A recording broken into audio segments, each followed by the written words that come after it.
Hello, everybody. Welcome back to City Skylines 2 in Starland. I'm Tenacious Viking, your mayor and host. Well, this will be the last episode of Season 1 of City Skylines 2. And it pains me to say that because basically I'm throwing in the cards. I'm admitting defeat. Not by the game, not, well, it's not really the game's fault. It's mine. But the game is a factor. The biggest mistake I made is trying to build the main city as though it's already a metropolis. A high density, packed place with multiple ways of transporting back and forth and all of the city services that the city will need when it gets that big. But it's not that big.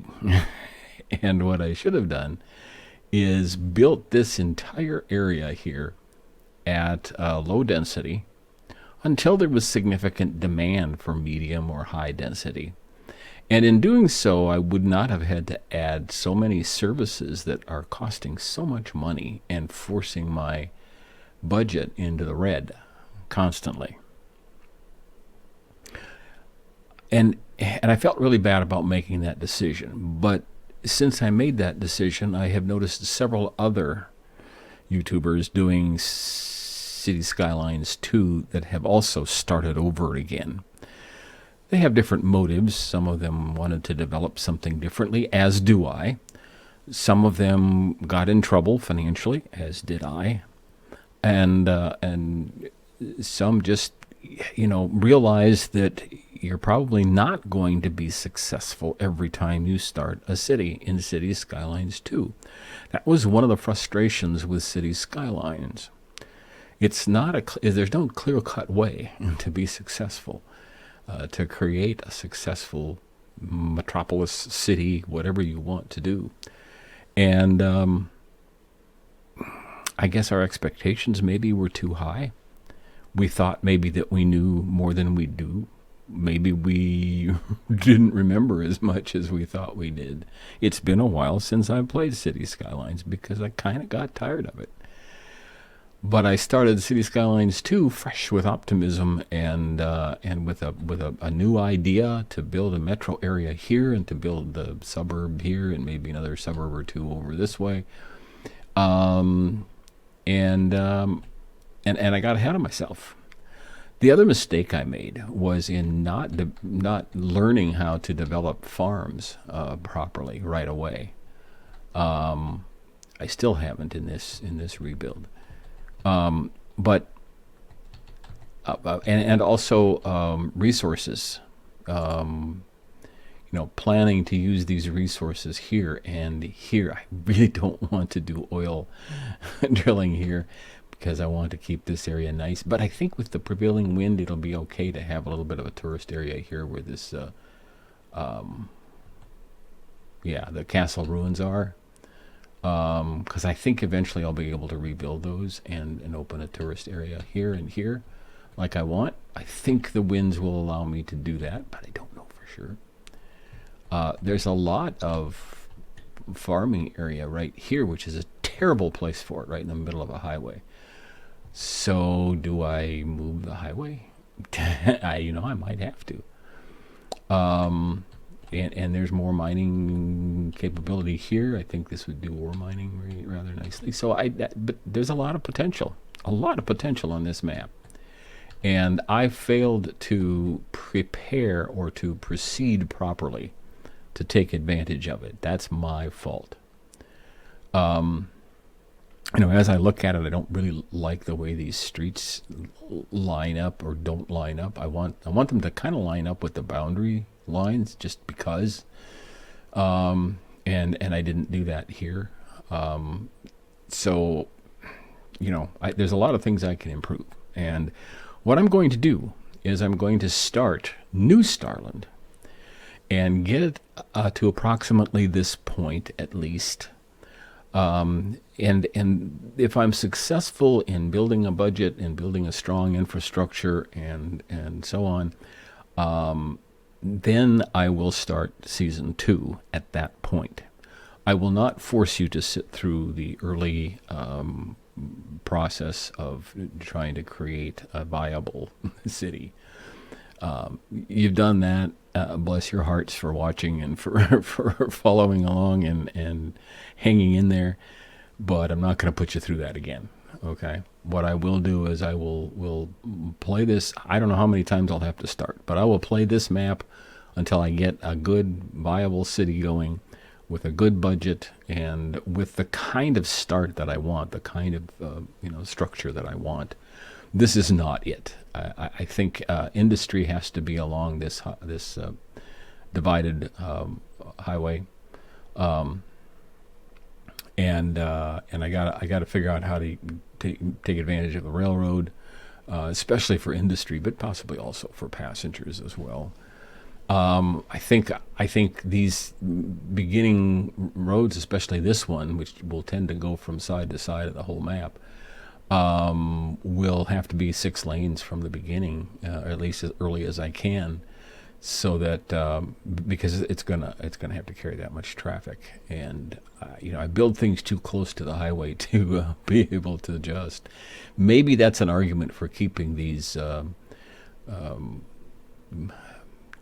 triangular or a rectangular plots, because if I build them up off the main highway, I can still expand that highway without losing it all. So I may even do that here. I'm not sure where I will be putting the city stuff. Maybe I put that along here. All this is some of the support stuff and I need to put the plants and stuff, I think, over here. Maybe, I don't know. It's going to take experimentation. It's going to take probably several tries, but I'm going to do that off camera and come back with season 2 when I think I have it figured out, and then I'm going to start, and then I'm going to find out I don't, and have to start over again maybe. But that's kind of the fun of City Skylines 2. I don't play games to beat them once and then put it away. I play them to have fun trying, to see what I can do. To adjust my strategy as I need to, without I see people changing the whole landscape, creating more rivers or more land or something. I'm not going to do that. I'm going to play the map as it is, and I'm not going to add mods until I have completed a satisfactory game. So that's how I do things. In any case, this is the last episode of City Skylines 2 Season 1, and I'll be back when I have this map at a point where I think I can take it to new heights. Still want to do the main metropolitan area here, with a suburb maybe over here and another one maybe over here, maybe even one down by the water here, 2 or 3 suburbs. But with blank area in between, some space for some more farms, perhaps space for just open space, period. That is my new plan. In the meantime, I'm going to start Season 8 of Automation Empire. I've played 7 of them. I have beat them. But there are more maps to beat, and the next one is going to be a challenge. I don't think there's much space in there. I'm not even sure that I can, there's basically 3 levels to Automation Empire. You start with trucks, and then you go to railroads, and then you go to rockets. And I think I'm going to have to destroy the whole, each level before I go to the next one, because I don't think I'll have room to run them both, run them all 3 like I have been doing. So that's going to be interesting, and that's going to start soon. Watch for that. I'm also getting close to, I think, winding up Farming Simulator 22 at Iowa Plains. I think I've done what I wanted to do there. Once I get done adding things and buying things, I like to run through a whole season just to make sure it still all works. So I have a few episodes left, but not a lot. Of course, I'm also doing Airport Madness 3D. That I will continue. We're working through Time Trial 15, is trying to beat the records. Not doing terribly well so far, but I'm trying. And of course, I'm looking forward to the spring release of Airport Madness Pro, a more in-depth professional level of air traffic control from the developer of Airport Madness 3D.